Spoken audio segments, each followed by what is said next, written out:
여러분 안녕하셨습니까?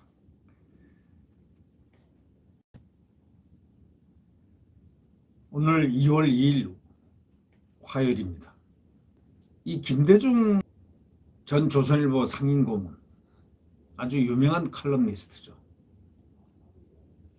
편집국장도 하고 조선일보 편집국장도 하고 아주 대단하신 대한민국의 필력을 갖고 있는 에, 분입니다.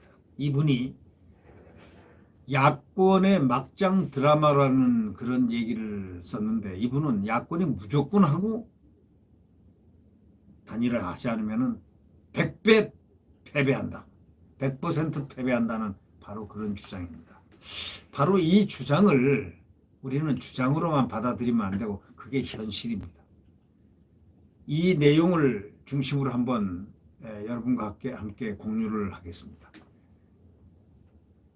오는 4월 서울시장 보궐선거에서 야권의 단일화 없이 3자 대결 구도 하에서는 국민의힘이 승리할 것이라는 그런 주장이 지금 나오기 시작하는데 얼핏 보면은 제1야당 존재감을 드러내는 응원가처럼 들리지만 결국은 야당이 아니라 여당의 승리를 도와주는 결과를 초래할 수 있다는 위험한 발상입니다.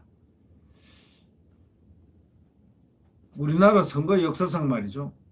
3자 또는 다자 구도에서 이겨본 적이 한쪽 세력의 단일화 없이 이겨본 적 단 한 번도 없습니다. 노태우 대통령은 어떻게 됐느냐. 김영삼하고 김대중이 둘이가 싸우는 가운데 서희 3자가 나와서 한 결과 소위 3자 구도로 해서 노태우는 대통령이 됐습니다. 잘 아시죠? 김영삼과 김대중이 서로 함께 단일화 하자고 그러다가 단일화 안 하고 좋다. 이게 난 자신 있다. 해가지고 나가지고 둘이가 패했습니다. 그 다음에 김영삼은 할 수 없이 되는 길이 일로 같이 입당을 해야 되겠다. 해가지고 3당 합당의 단일화 효과로 그 다음에 대통령이 됐죠. 김대중 대통령은 이해창과 이인재가 둘이서 싸우는 그 틈새를 파고서 승리해서 대통령이 됐습니다. 다 이렇게 되는 법입니다. 그 JP하고 이런 단일화를 얹어가지고 각각 대권을 얻었죠. 내각제를 한다는 그런 걸 써주고 그러나 그걸 이루지를 못했죠. 노무현 대통령은 왜 됐습니까? 정몽준하고 사실상 단일화해서 이겼습니다. 정몽준하고 단일화를 해가지고 이겼습니다. 이 우리나라처럼 좌우라든가 여야가 이렇게 대립돼 있고 세력 분포 면에서 거의 대등하게 양분된 이런 구조화에서는 단일화라든가 분열이 승패의 가장 핵심입니다. 단일화를 하게 되고 이 소위 내부 분열이 일어나면은 그거는 끝나는 겁니다. 단일화를 하지 않으면은 안 된다. 여권은 무조건 지금 단일화입니다. 민주당은 단일화죠. 근데 야권은 단일화가 안 된다면 그거는 100점 100패죠. 그런데 지금 나가는 사람들은 다 대리라고 착각들 하고 있을지도 모르겠습니다. 지금 문재인 정권이 실정을 하고 또 민심 위반으로 집권 4년차에 벌써 정권 교체 전망이 아주 밝아진 상황이 아주 그나마 다행이라면 다행입니다. 근데 어느 면에서 여기에 들떠가지고 내가 나가면 될 것이라고 착각하면 이건 큰일 난다. 사달이 난다. 이런 얘기입니다. 지난 4.15 총선 때 한때 기세가 아주 좋았던 야당이 참패한 것을 한번 보십시오. 국민의힘은 여전히 헛다리 짚고 있습니다. 지금 야당이 3자 구도로 이길 수 있다고 낙관할 근거는 그 어디에도 찾아볼 수가 없습니다. 그럼에도 단일화를 별것 아닌 것처럼 이렇게 치부하는 발상, 그거는 적어도 야당과 야당을 지지하는 국민에게는 치명적인 손실입니다. 치명적인 손상이고 치명적인 가해입니다. 한마디로 야권이 단일화하지 않으면 국민의힘은 이번 보선에서 또다시 참패할 뿐더러 참패와 동시에 사라져야 될 정당이 됩니다. 국민의힘은 완전히 공중분해됩니다.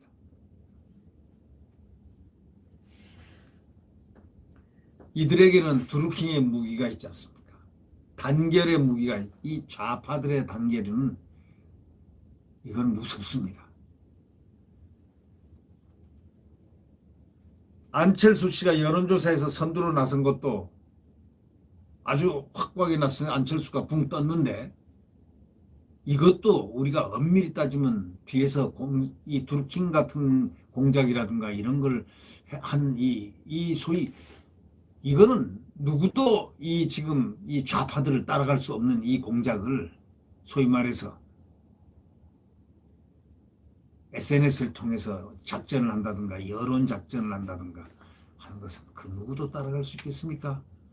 그런 차원에서 본다면은 드루킹 무기라든가 예를 들면 이런 무기로 본다면은 안철수 씨 여론조사가 톱으로 나오고 막 이러는데 이거 공작일 수도 있다. 공작에 의한 허수, 가짜배기수 그런 숫자가 투표에 참여해서 만들어낸 그런 허수일 수도 있다라는 그런 공작의 그 예상도 해야 됩니다. 왜? 지금 여권은 곳간에 돈도 자기 마음대로 쓰는 그런 여권 아닙니까? 재난지원금도 팍팍 퍼주고 나라 돈 쓰는데 겁이 있습니까? 없습니까? 없습니다.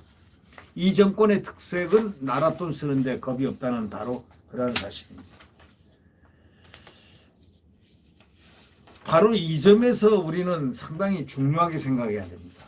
지금 불리한 여건을 유리한 여건은 민심입니다. 그러나 불리한 여건은 이들이 공작과 정치 공작과 또 나라 돈을 쓰는데 겁이 없다는 바로 이 점이라고 이 김대중 논설주간은 주장하고 있습니다. 아니 확신하고 있는 얘기죠. 이 김대중 논설주간을 하셨던 이 김대중 대기자도 하셨고 이분의 해안 정치적 해안은 대단합니다. 그 예측이 틀려본 적이 거의 없다고 생각되는 그런 지점이 있습니다. 그렇기 때문에 국민을 보는 그 국민의 힘을 보는 지금 시선이 그렇게 따뜻하지는 않습니다. 국민들은 국민의 힘을 마지못해서 야당의 주류라고 생각하는 것이지 국민의 힘을 진정으로 열렬 환호하는 그러한 정당이 그러한 야당이 아닙니다. 그것을 지적하고 있습니다. 국민의 시선은 차갑다. 국민의 힘을 보는 국민의 시선은 차갑다. 이렇게 얘기를 합니다. 사람들은 입만 열면 국민의 힘의 공허한 존재가 야권 지도부의 지리멸렬 김종인과 주호영만 보면 머리가 지근거린다는 사람들도 꽤나 있습니다. 제대로 된 인물 하나 키우지 못한 그런 무능한 지도부. 내부 알력을 거론하고 또 그들에게 신임 주기를 이렇게 꺼려합니다. 국민들이. 그러나 어쩔 수 없이 국민의힘이 될 수밖에 없다. 우리 이렇게 국민들은 국민의힘에게 정말 간절하게 이렇게 바라는 것입니다. 서울시장 후보 하나 만드는데도 안철수를 당외 인사에게 끌려다니고 생각해보세요. 당외 인사에 질질 끌려다녔지 않습니까? 부산의 가덕도 신공항 문제로 우왕좌왕하고 이런 걸 보면서도 이번 보선도 참패로 끝날 것을 국민들은 무척 우려하고 있습니다. 이런 절망 또 부정적 평가 바로 그거는 안철수에게도 그대로 적용됩니다. 자신에 대한 여론조사 점수가 우세하다는 것을 내세워가지고 적통야당인 국민의힘을 자기에게 끌고 오려는 처사는 아주 또 웃기는 얘기입니다. 마차가 말을 끄는 형국입니다. 마차가. 이 안철수도 겸허해야 됩니다. 자기가 여론에서 지금 이겼다고 생각하니까 마치 주체라고 생각하는데 그건 착각이다 이거예요.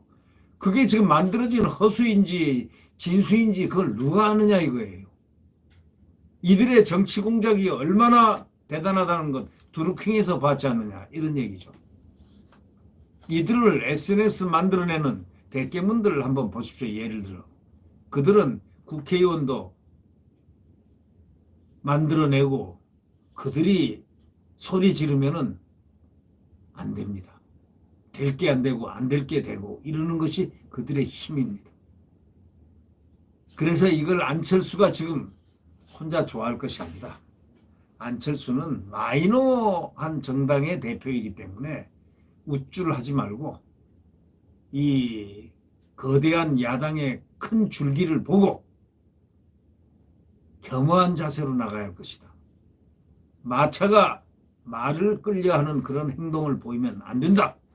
바로 이런 점을 이 김대중 고문은 적시를 하고 있습니다.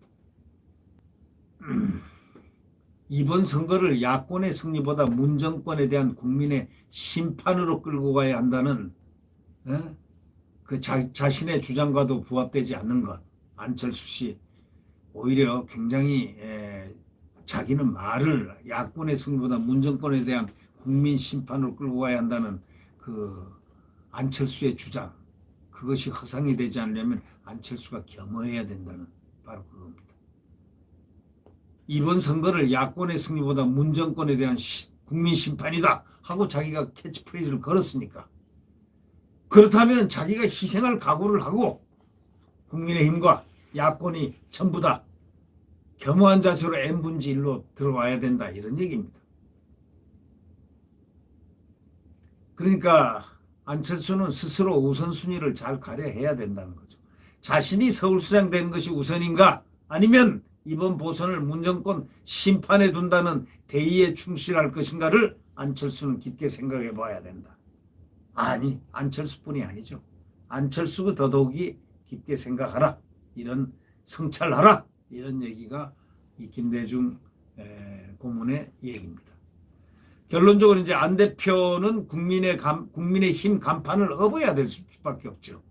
국민의힘 입당이라든가 양당이 합당이 절차적으로 어려운 일일지는 모르겠지만 100석을 가진 제1야당이 제3당 후보를 위해서 자당 후보를 내지 않는다는 것은 야당의 존재의 의미를 잃는 것이라는 점도 잘 이해하고 달려들어야지, 자기를 내세워달라는 그런 욕심은, 욕망적 표현은 돼서 안 된다, 이런 얘기입니다.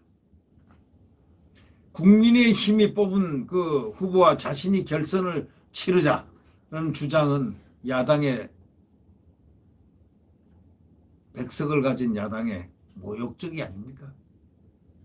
안철수의 그런 태도로는 안철수는 또 다시 국민의 입방아에 오른 안철수, 또 철수하나, 이런 얘기가 나올 수밖에 없는 그런 것을 만들어내려 하지 마십시오. 그렇게 되면 안철수의 과거가 뒤집혀집니다. 과거를 소환합니다. 그렇기 때문에 그렇지 않으려면 가장 중요한 것은 겸허한 자세로 국민의힘과 함께 가려는 그런 태도를 견지해야 됩니다. 안 대표가 이기면 국민의힘의 존재감은 거기서 끝납니다. 제1야당이 이런 게임 하려고 하겠습니까? 그가 국민의힘 안에서 경선하면 누가 지든 상처는 입겠지만 그 상처는 정치적이지 치명적이지 않지 않습니까? 그러니까 국민의힘에 안철수가 입당을 했을 때 전통적인 지지 세력이 자기를 버릴 것이라고 한다는데, 자기가 적통야당 간판을 업었을 때 제1야당의 전폭적이고 조직적인 지원을 대신 얻는다는 게 왜 그런 계산을 안 하느냐 이거죠. 그건 욕심이 너무 많다, 이런 얘기입니다. 한마디로 얘기하면. 자기가 적통야당 간판을 업었을 때 제1야당의 전폭적이고 조직적인 지원을 대신 얻는다는 게 그런 계산을 왜 안 하느냐 이거죠. 국민의힘으로서는 야권 후보가 이자 구도로 가는 상황은 결단코 막아야 됩니다. 당내 경선에서 당내 후보가 이기면 그것으로 제1야당의 위상과 신임을 인정받는 결과를 얻습니다. 그들이 끝내 안 대표의 독자 출마를 막지 못하고 그로 인해 여당이 승리하면 국민의힘은 내년 대선에서 정권 교체할 절체절명의 기회를 완전히 잃어버립니다. 사실상 당 간판 내려야 됩니다. 김정일은 사요나라 하고 떠납니다. 왜? 김정일이 뭐가 책임 있습니까? 그가 책임져야 될 이유가 없죠. 공천을 안 했다고 또 할 테니까 말이죠. 네. 그러니까 서로들 잔머리 굴리지 말고 상식으로 돌아가서 선거에 임하라고 지금 충고하는 김대중 이 대기자의 그 말을 우리는 상당히 명심보감으로 가슴에 새겨야 됩니다. 야권의 승리는 딱 한 가지입니다. 단일화밖에 없습니다. 안철수에게 오늘 많은 충고를 김대중 대기자가 했습니다. 소위 마차가 말을 끄는 그러한 일은 없어야 되겠다는 그 충정, 김대중 대기자의 충정, 그것을 우리 국민 모두가 국민의 힘과 모든 야권이 명심해야 된다, 이런 생각을 해봅니다. 내일 태양은 다시 떠오릅니다. 자유 대한민국, 자유민주주의와 시장경제가 움틀고 활성되는, 바로 성장하는 또 다른 대한민국의, 과거의 대한민국과 연결돼서 아주 멋들어진 대한민국이 더 큰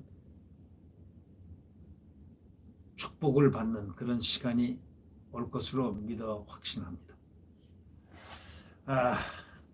구독 버튼과 엄지를 눌러주시면 감사하겠습니다. 오늘도 평안히 지나시기 부탁드립니다. 안녕히 계십시오.